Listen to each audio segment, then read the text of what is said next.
In the vast wind-swept expanse of Montana's rolling plains, where the sky stretches like an endless blue quilt overhead, and golden fields of wheat undulate like ocean waves under the relentless sun. Tucked away in a forgotten fold of the Rockies lies Willow Creek, a quintessential American small town, the kind where pickup trucks rust in driveways beside clapboard houses with wraparound porches, and the air hums with the low drone of cicadas and the distant lowing of cattle on open range. It's a place frozen in amber where folks rise with the rooster's crow to tend alfalfa fields or sling hash at the one-stop diner on Main Street where Friday nights mean high school football under floodlights and the scent of popcorn mingling with fresh mowed grass, and where neighbors borrow ladders without asking, returning them with a six-pack of Coors as thanks.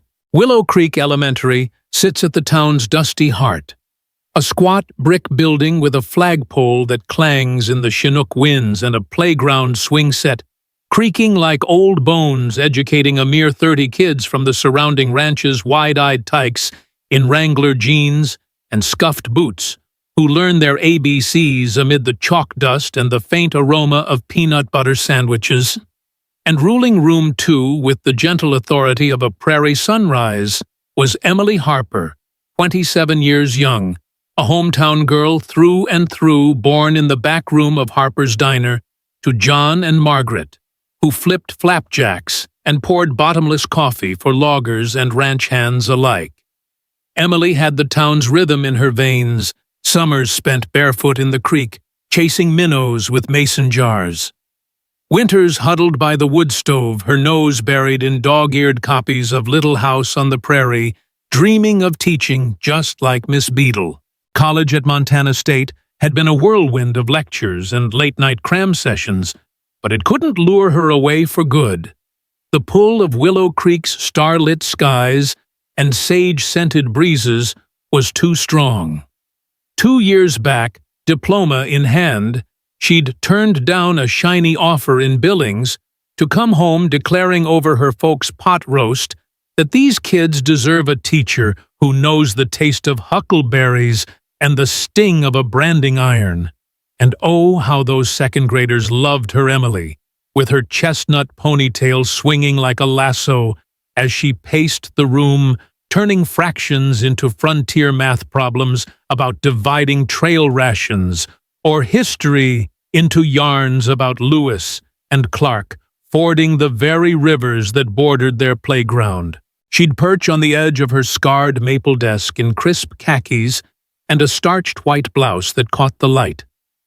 Like fresh snow, her green eyes twinkling as she read aloud from Charlotte's Web, her voice rising and falling like the buttes on the horizon, drawing even the fidgetiest boy, little Tommy with his frog-in-pocket pranks, into rapt silence. The townsfolk held her in that quiet reverence reserved for saints, in Stetson's old-timers at the feed store, nodding approval over their pipe tobacco church ladies, slipping her extra slices of rhubarb pie after Sunday services, whispering, "That girl's got the heart of a Mustang and the patience of Job." Emily volunteered at the county fair, judging the heifer show, with a laugh that pealed like wind chimes and stayed late after the final bell, long after the janitor's keys jingled. Farewell hunched over stacks of construction paper dioramas under the harsh glow of her desk lamp, her pencil flying as she planned tomorrow's butterfly life cycle lesson. Life in Willow Creek was as steady as the ticking of the grandfather clock in the library, predictable sunrises gilding the dew-kissed pastures, neighbors waving from John Deere's as they disked the fields, and Emily threading through it all like a needle through homespun denim, essential, unassuming, irreplaceable. But on one sweltering summer afternoon, when the sun hammered down like a blacksmith's forge, turning the air to a thick soup of heat and dust devils that danced across the blacktop, that fragile equilibrium shattered like a dropped mason jar. The school bell tolled 3 o'clock sharp, unleashing a torrent of backpacks and giggles as kids exploded from the doors into the blinding light, their sneakers kicking up gravel as they raced toward bikes chained to the fence or hitched rides in waiting station wagons belching exhaust. Laughter ricocheted off the brick facade, mingling with the sizzle of tar softening underfoot, and the far-off rumble of a freight train slicing the prairie. Emily, true to form, lingered in her classroom, the last flicker of order in the emptying halls, her hands smudged with eraser fluff, as she buffed the blackboard clean of long division hashes and misspelled prairie. She hummed a snippet of Shenandoah under her breath, her daddy's favorite, learned around campfires crackling with pine knots, while tidying the chaos of her students' masterpieces, thumbprint bison herds galloping across blue construction paper pipe cleaner teepees, teetering on the supply shelf. Around 3:30, Tom Bradley, the veteran fifth-grade teacher with a mustache like a broom, bristle, and a limp from a long-ago rodeo spill, poked his head through the door on his way to his Chevy Thermos, swinging from one meaty paw. "Burnin' the midnight oil again." He drawled, his voice gravelly as creek bottom shale. She glanced up from her desk, where her leather satchel lay open like a faithful dog spilling forth graded quizzes, and that well-thumbed giving tree, she recited, Fridays to teach about roots and wings, flashing him a grin, warm as fresh baked biscuits. "Just one more stack, Tom. Can't leave the long division hangin'. Kids'll think 2 + 2 is a square dance." He chuckled, tipping his cap as he shuffled out the screen door, slapping shut behind him like a punctuation mark. By 4, the school fell silent as a held breath, the only sounds the tick-tock of the office clock and the faint sough of wind through the aspens out back. Emily straightened her blouse, tucked a wayward curl behind her ear, and stepped into the furnace of afternoon, her loafers crunching gravel as she veered from the parking lot onto the dirt trail snaking toward home.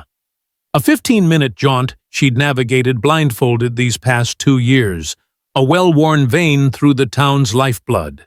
Strangely, she left her satchel behind, zipped but abandoned on the desk, amid the detritus of pencils and a core-chewed apple, along with the dog-eared workbooks and a stray crayon wrapper fluttering like a surrender flag.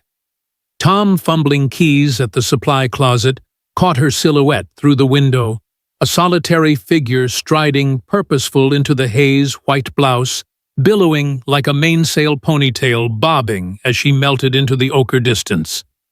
"Odd duck today," he muttered, scratching his stubble, dismissing it as end-of-week fatigue.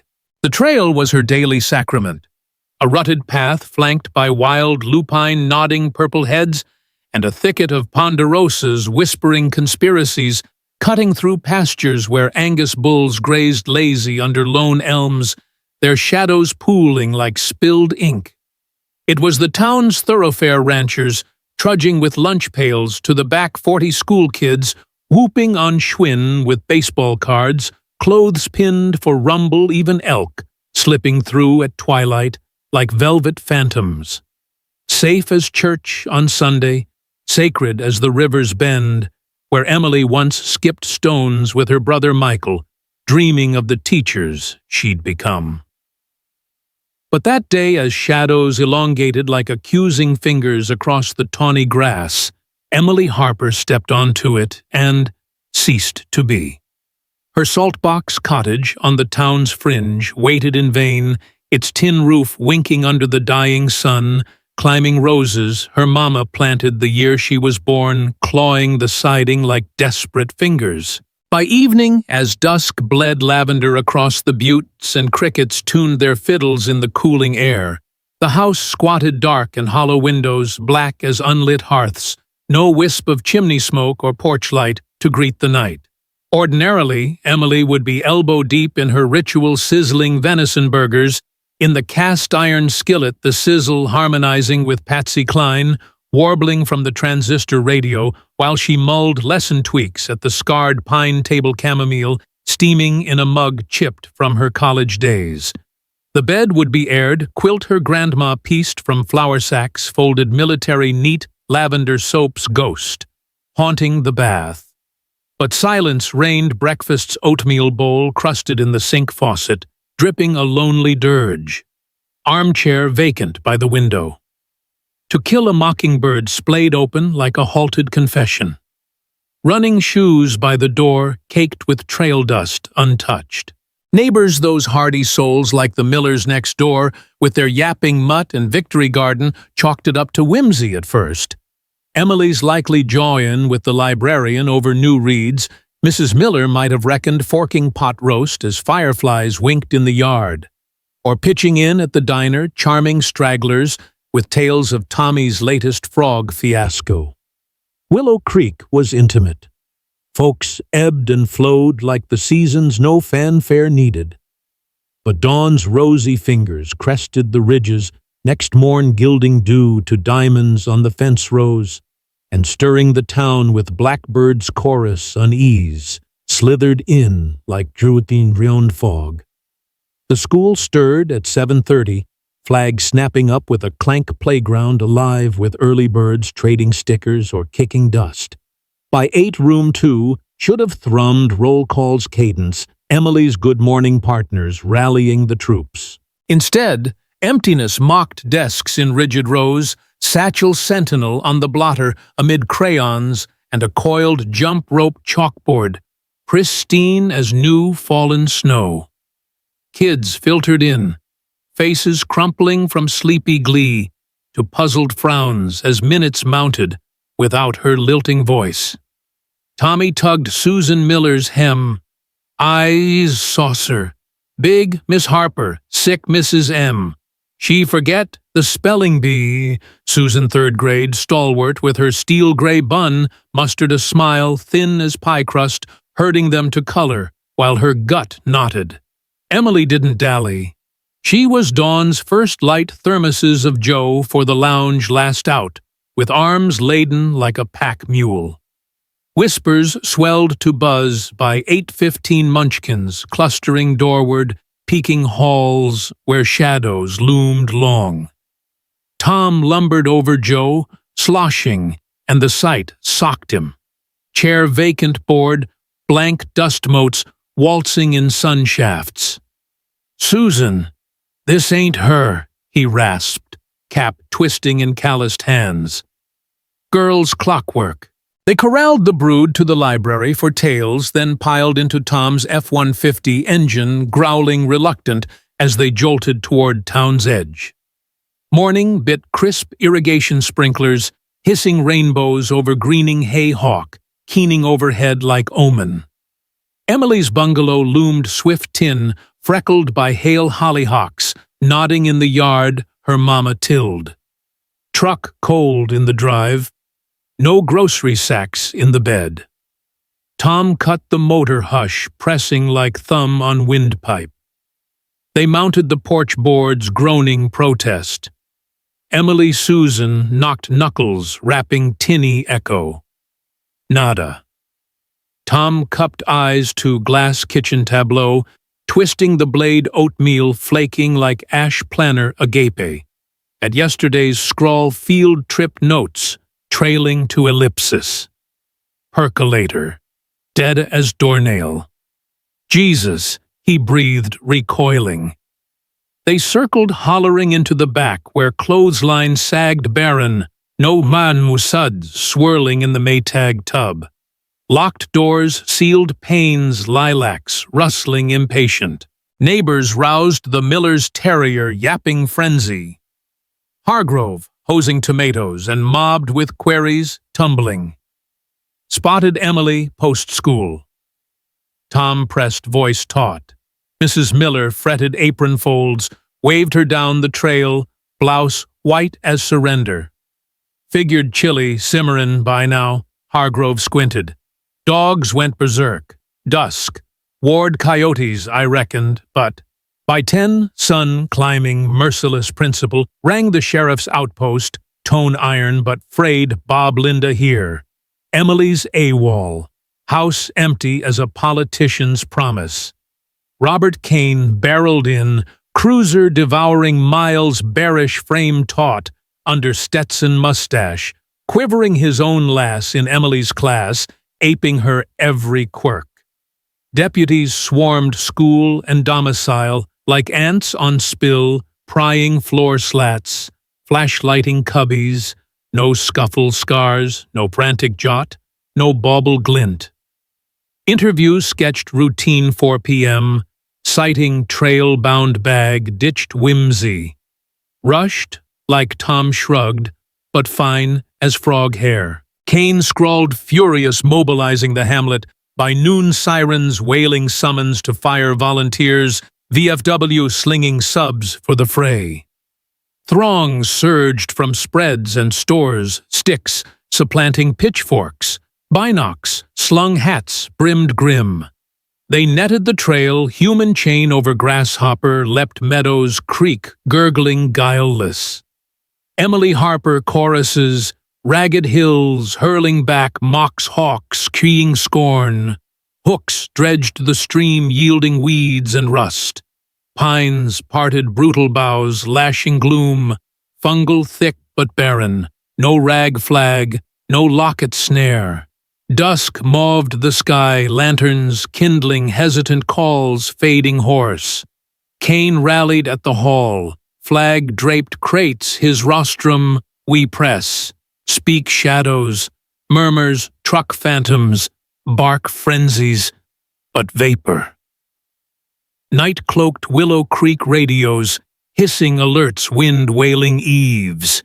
Emily's manse loomed ink-black silence, screaming. Cane lamp-lit files, cigar-reek thick phantoms in margins. Town dozed ragged dreams, white-bloused trails to void the path. Sentinel under moon, earth complicit in erasure, footprint by whisper, leaving a scar eternal. The morning after Emily Harper's empty classroom sent shockwaves through Willow Creek. The town didn't just wake up. It erupted like a geyser under pressure, every soul in that Montana hamlet mobilizing with the grim determination of folks who'd stared down blizzards and droughts and come out swinging. Sheriff Robert Kane, his Stetson pulled low over eyes, shadowed by a sleepless night, stood on the school steps at dawn, the first pink fingers of sunlight clawing over the eastern ridges and gilding the dew-slick grass like a false promise of normalcy. He'd barely slept, the dispatch radio crackling beside his bed with frantic calls from worried parents. And now, here he was, barking orders into a handheld mic as deputies from the county line rolled in, with cruisers flashing blue and red like accusatory beacons.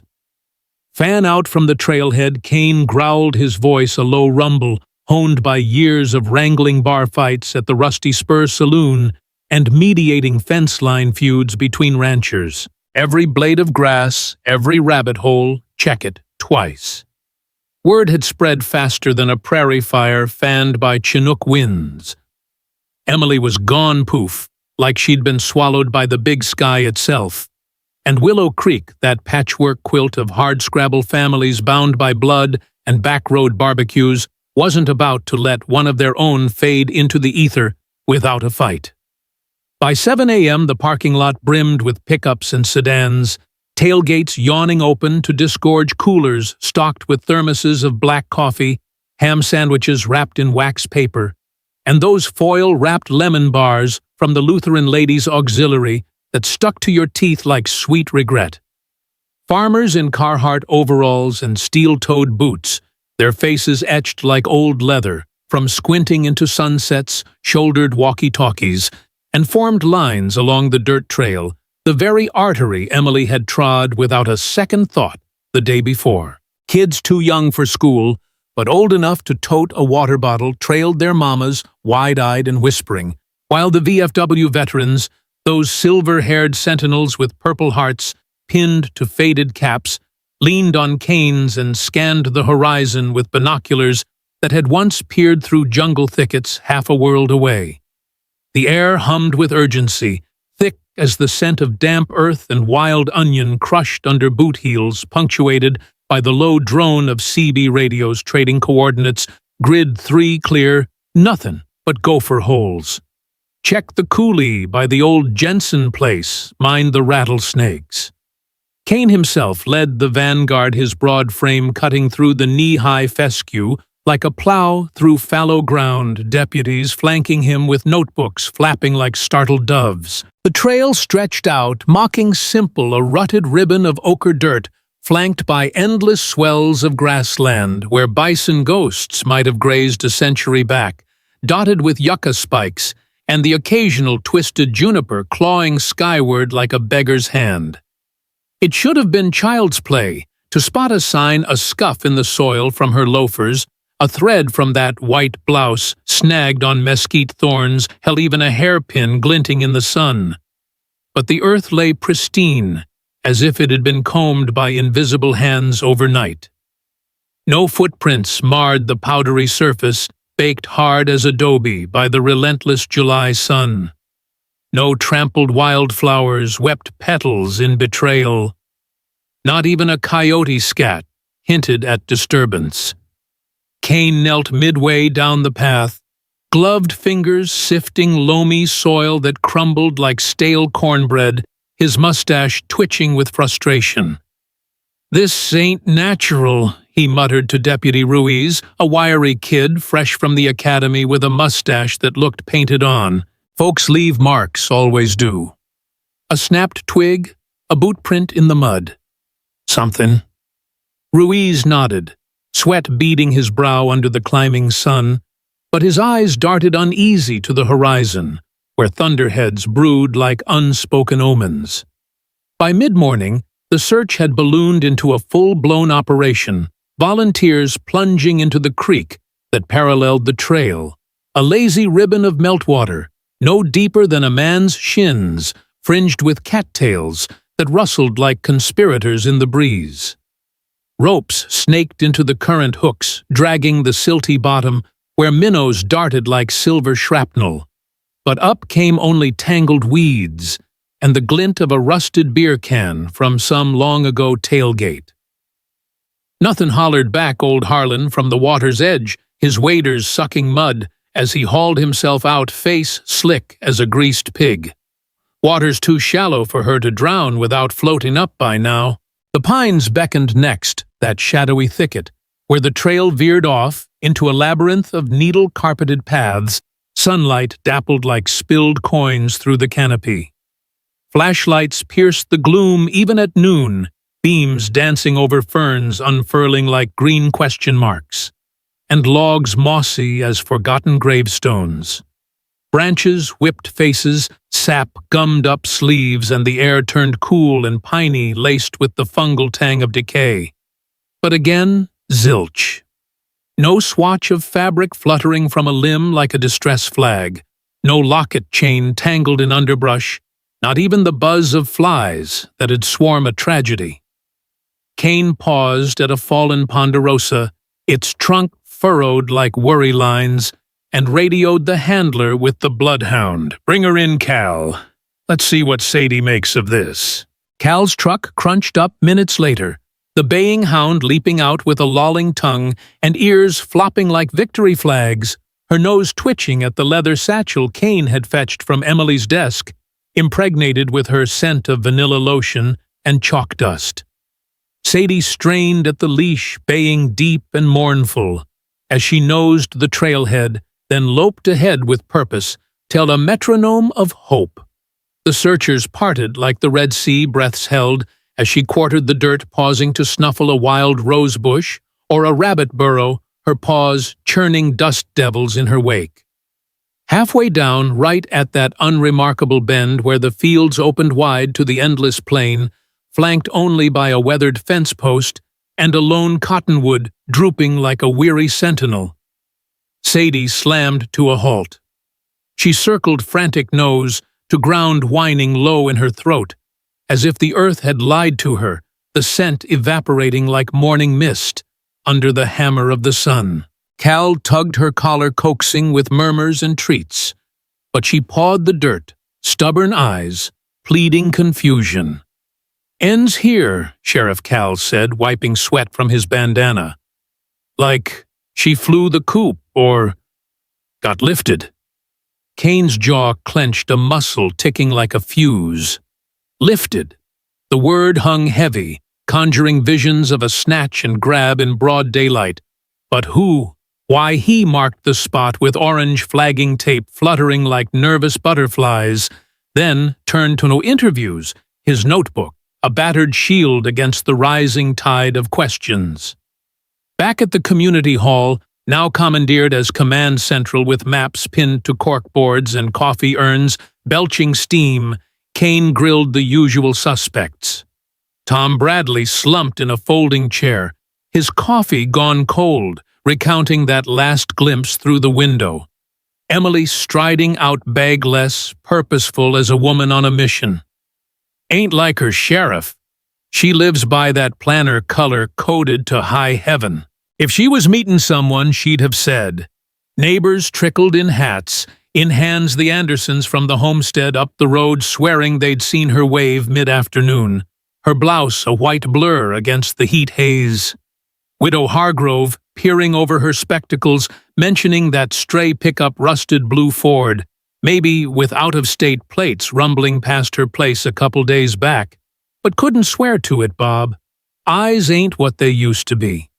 And then the dogs half the town chimed in on the barking, a cacophony that had shattered the evening quiet like buckshot on tin, starting around dusk and raging till the moon climbed high. "Thought it was wolves," at first grumbled Mr. Jenkins, nursing a bandaged hand from a thorn snag during the search. But no howls, just that frantic yip-yip, like they smelled trouble brewin'.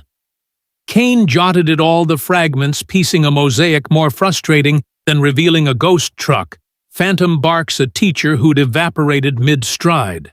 No enemies surfaced. Emily was apple pie and summer nights, the girl who'd tutored ranch kids for free and baked cookies for the firehouse bake sale. Her folks, John and Margaret, arrived by noon, John's pickup fishtailing gravel, as he barreled in from the diner, face ashen as unleavened bread. Margaret clutched a rosary beads, clicking like accusations, while John paced the hall's scuffed linoleum, fists balled. "She wouldn't run, Bob," he insisted, voice cracking like dry timber. "Girl's got roots here deeper than the cottonwoods. If someone's hurt her—" The threat trailed off, swallowed by the hum of fluorescent lights overhead. Kane clapped a hand on his shoulder, the weight of old friendships heavy as a saddlebag. "We're doing all we can, John, but we need more'n hunches." By afternoon, the search clawed deeper, ATVs growled over the back 40, kicking up clods of clay-red earth. A state chopper thumped overhead, its downdraft flattening grass like a divine handprint rotor wash, whipping dust into stinging veils. Volunteers pushed into the badlands beyond the pines, where arroyos scarred the earth like lightning veins and hoodoos loomed like petrified centuries. But the land gave back only echoes. Wind hissing through coulees, a jackrabbit bolting from creosote brush, the distant thunder rumbling closer like God's own displeasure. As the sun dipped toward the buttes, painting the sky in slashes of crimson and bruised purple, the calls faded to ragged whispers, lanterns blooming like firefly in the gathering dusk. Folks straggled back to the hall, faces streaked with grime and defeat, shoulders slumped under the yoke of exhaustion. Sandwiches went untouched, coffee turned to sludge, and in the corner, a cluster of women murmured prayers while men stared at maps, tracing fingers over grids now crossed in red like wounds. Kane addressed them from a makeshift podium, a stack of milk crates draped in an American flag. His voice steady but laced with the gravel of doubt. "We ain't quittin', not by a long shot. But if y'all saw anything truck stranger, even a shadow that didn't sit right, speak now." A murmur rippled more on the barking vague shapes in the twilight, but nothing to pin a hope on. That night, Willow Creek huddled in its homes, radios tuned low to the all-night AM station, crackling with weather warnings and lost pet alerts, the wind moaning through eaves like a widow's lament. Emily's house loomed dark on the outskirts, a silhouette against the star-pricked vault, its silence louder than any scream. Kane pored over files by desk lamp in his office, the scent of stale cigars mingling with the metallic tang of instant coffee chasing ghosts in the margins. The town slept fitful dreams tangled with white blouses fluttering in the breeze, and trails that led nowhere, the mystery coiling tighter than barbed wire around their hearts. And out on that cursed path, under the indifferent gaze of a million stars, the dirt lay still, secrets buried deep as winter frost, waiting for the dawn to unearth what it never would. Years slipped through Willow Creek like water through a sieve, the town reshaping itself under the weight of time and progress. The dirt trail where Emily Harper vanished was paved over a sleek ribbon of asphalt, now flanked by vacation cabins and a gas station with neon signs buzzing like restless fireflies. Willow Creek Elementary merged with a bigger school in the next county, its old brick walls repurposed into a community center where potlucks and bingo nights filled the air with laughter and grease paint. Emily's little house, once a beacon of her quiet life, was sold to newcomers, a young couple from Missoula, who painted over the rose trellis and tore out the sagging porch, oblivious to the ghost they'd inherited. The town grew new faces blending with the old, but Emily's absence lingered like a bruise that never faded tender under the touch of memory. Her students, those wide-eyed kids who'd once colored lopsided prairies under her watchful eye, scattered to cities like Bozeman or Billings, chasing jobs, and families their childhoods packed away like yearbooks in attic boxes. Yet Emily Harper lived on in their stories, a legend whispered over beers at high school reunions or late-night porch talks, her white blouse and gentle smile frozen in the amber of that long-ago summer. It was 25 years later when fate, or maybe just nostalgia, pulled a handful of those former students back to Willow Creek for a class reunion at the old community center, its walls still echoing with the faint creak of floorboards from their school days. The air smelled of pot roast and apple pie, the folding tables draped with checkered cloths and littered with Polaroids from the 70s kids in bell-bottoms, Emily beaming at a spelling bee, her ponytail swinging like a metronome. Sarah Mitchell now, a 35-year-old nurse with laugh lines and a practical bob, stood by the punch bowl, swapping stories with classmates she hadn't seen since braces and pigtails. There was James Carter, a mechanic with grease-stained knuckles and a shy grin, and Lisa Nguyen, a realtor whose sharp heels clicked like castanets on the linoleum. The talk turned to old pranks, sneaking frogs into the cloakroom, dodging Tom Bradley's recess whistle, until Sarah's voice dropped low, her fingers tightening around her plastic cup. "You guys remember Miss Harper?" She asked, the words heavy as a stone, dropped into still water. Heads nodded, eyes clouding with shared grief. "I've been thinking about her lately. That day, she vanished. I saw something." The room hushed, faces turning like sunflowers to the light. I was biking home on the trail, maybe an hour after school let out. I swear I saw her walking with some guy, tall, loud voice, like they were arguing. I was just a kid, didn't think much of it. But now... Her voice trailed off, uncertain. James leaned forward, his beer bottle sweating in his grip. "I saw something, too. Near the school, right before I left. She was talking to someone, looked real serious. Not like her at all." Lisa chimed in, hesitant. She was off that day in class, staring out the window like her mind was a million miles away. "I thought she was just tired, but maybe not." The words hung like smoke, stirring memories long buried. The group huddled closer, voices low as if the walls might eavesdrop. Sarah's memory was sharpest. Emily in her white blouse, standing on the trail about 50 yards off the man looming over her, his voice carrying sharp and jagged across the fields. I couldn't see his face, she admitted, but he was tall, maybe in a jacket. It felt wrong. James nodded, his own recollection fuzzier, a tense exchange near the school's side door. Emily's face drawn tight. The man a shadow in his 10-year-old's memory. The others pieced in fragments, a classmate recalling Emily's distracted air during math, another mentioning the dogs barking that night, a detail that pricked their collective unease. "We should tell someone," Lisa said, practical as ever. The sheriff might listen now. Sarah agreed, her nurse's instinct for action kicking in. Days later, she sat across from Sheriff Laura Bennett in a cramped office smelling of burnt coffee and WD-40, the case file on Emily Harper spread open like a cold case autopsy. Bennett, a sharp-eyed woman with a no-nonsense ponytail and a badge polished to a mirror gleam, leaned forward, pen poised. "Tell me everything, Sarah, even the small stuff." Sarah recounted the trail, citing the man's loud voice, the white blouse vivid against the dusk. Bennett scribbled, her face unreadable, but her mind racing.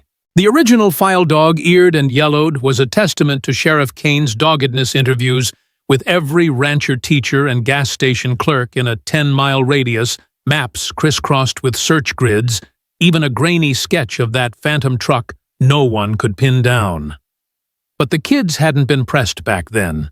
Their accounts were dismissed as childish chatter in an era when grown-ups rarely listened to 10-year-olds.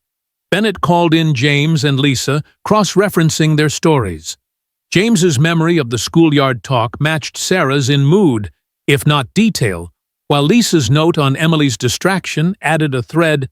Maybe Emily had been worried meeting someone against her better judgment.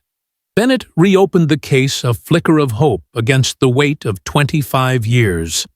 She hauled out the old list of Willow Creek's adult men, from the time ranch hands, shopkeepers, drifters passing through, but many were dead, others long gone to places unknown. She knocked on doors, stirring dust in memories as faded as old denim. "Emily, sweet girl." "No enemies," said a retired postman, his hands trembling around a cane. "Never saw her cross with anyone." A lead surfaced from Henry Walsh's son, the former mayor's boy, now a balding accountant in Helena. Dad said something once, he told Bennett, over the phone voice, thick with memory. That night, she disappeared. Someone came by the house, said it was urgent. Dad wouldn't spill who or why, just that it stuck with him.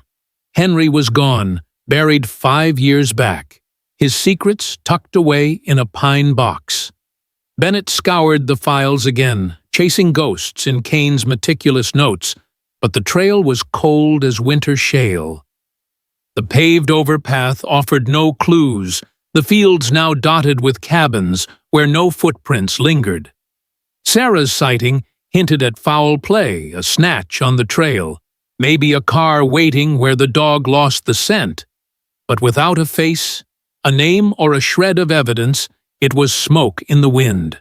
The investigation fizzled after months, Bennett's report, a reluctant echo of Kane's no leads, no closure. Sarah and her classmates met one last time at the diner, nursing coffee and disappointment. "We tried," Sarah said, eyes glistening. "She's not forgotten, not by us." Outside, Willow Creek hummed along its new roads and new faces, oblivious to the hole Emily left, but her shadow lingered in their hearts, a quiet ache that refused to fade. Decades had carved deep lines into Willow Creek, transforming the sleepy Montana town into something almost unrecognizable. The once dusty trail where Emily Harper vanished was now a smooth stretch of asphalt, lined with tidy vacation homes and a mini-mart hawking overpriced coffee and elk jerky to tourists chasing big sky dreams. The old elementary school, its brick walls softened by ivy, had become a community center hosting quilt guilds and AA meetings. the echo of children's laughter replaced by the clink of coffee mugs and the drone of ceiling fans. Emily's little house, with its rose trellis and creaky porch, was long gone bulldozed for a modern split level, where a young family grilled burgers under string lights, unaware of the ghost woven into their address. Time had done what it always does, erased, rebuilt, moved on. Yet Emily Harper's story clung to Willow Creek like frost on a winter morning, fragile but persistent, carried in the hearts of those who'd known her. Her former students, now graying and scattered, held her memory tight, sharing it over Thanksgiving tables or late-night texts in alumni group chats. Her parents, John and Margaret, had passed years ago, their final days shadowed by unanswered questions, clutching photos of Emily in her white blouse forever 27. Her brother Michael, now pushing 70 and frail in a Bozeman care home, kept her alive in his mind. His voice trembling as he lit a candle each summer, whispering, "Where'd you go, Em? I'm still waiting." His room lined with faded snapshots, a gap-toothed Emily on a pony. Her teaching certificate, framed in oak, felt like a shrine to a life paused mid-breath. The case itself had fossilized a cold file in the sheriff's office, its pages brittle as autumn leaves. Modern tools, DNA sequencing, digital forensics, AI-driven case analysis were useless without a scrap to test a fiber to trace. Back then, no cameras watched the trail. No cell phones pinged towers to map Emily's final steps. The Montana Gazette dusted off the story now and then, tossing it into unsolved mysteries spreads alongside tales of UFOs over Missoula or the ghost of a gold rush bandit. Online forums buzzed with amateurs sleuthing from keyboards, spinning theories about drifters in that phantom truck, or secret lovers spiriting her away. But they were chasing shadows, their posts dissolving into digital static. True crime podcasts picked it up too, narrators with honeyed voices rehashing Sarah Mitchell's reunion revelation. The tall man, the loud argument, the white blouse fading into dusk. But without new evidence, it was just a campfire tale to chill the blood. Sheriff Bennett, now retired, gave one last interview to a Billings reporter, her ponytail gone gray, her eyes weary. "It's the damnedest thing," she said, sipping diner coffee. No prints, no witnesses, no body. Like the earth opened up and swallowed her whole. "If anyone's got something new, we're all ears." But no calls came, no letters arrived. The trail's secrets stayed buried. The fields now lawns, the pines thinned for a new subdivision. Emily's students, nearing their 60s, carried her like a torch. Sarah Mitchell, now a grandmother with a nurse's pragmatism, told her grandkids about Miss Harper, "the best teacher I ever had," her voice catching, as she described that summer day, the trail where she'd glimpsed something she couldn't quite name. James Carter, his mechanic's hands gnarled by arthritis, brought her up at VFW poker nights, swearing she'd been tangled in something bad, maybe a stranger, maybe a local hiding in plain sight. Lisa Nguyen, closing real estate deals in Helena, kept a photo from second grade on her desk, Emily kneeling beside her, praising a lopsided clay pot. "She saw us," Lisa would say, "really saw us," and then she was gone. Their stories wove into the town's fabric, passed to kids who'd never known the old Willow Creek, a reminder that even small places hold big mysteries. Michael, in his care home, clung to rituals, a candle, a prayer, a huckleberry sprig on the windowsill, his memory foggy, but Emily's face sharp as ever, her laugh echoing in dreams where she stood at her chalkboard forever young. "I'll see her soon," he'd murmur, eyes on the horizon, as if she might walk through the door. Willow Creek's new rhythm tourist buses, craft breweries, Wi-Fi at the diner, couldn't erase the ache. The community center hosted a memorial, once a quiet affair, where Sarah and James laid wildflowers by a plaque for Emily Harper, teacher, and friend.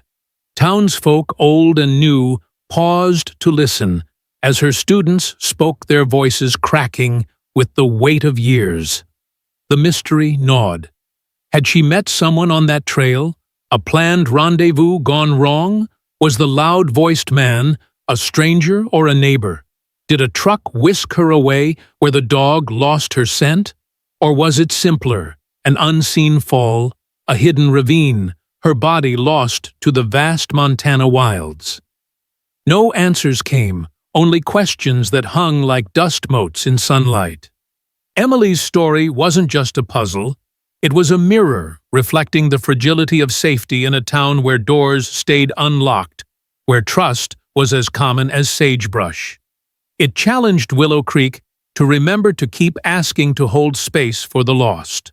As the wind sighed through the pines, now fewer and farther between, it carried her name, a whisper that refused to die. Emily Harper, the teacher who vanished, lived on not in clues or case files, but in the stubborn love of those she'd touched, a flame flickering against the dark, waiting for the day the truth might finally break free.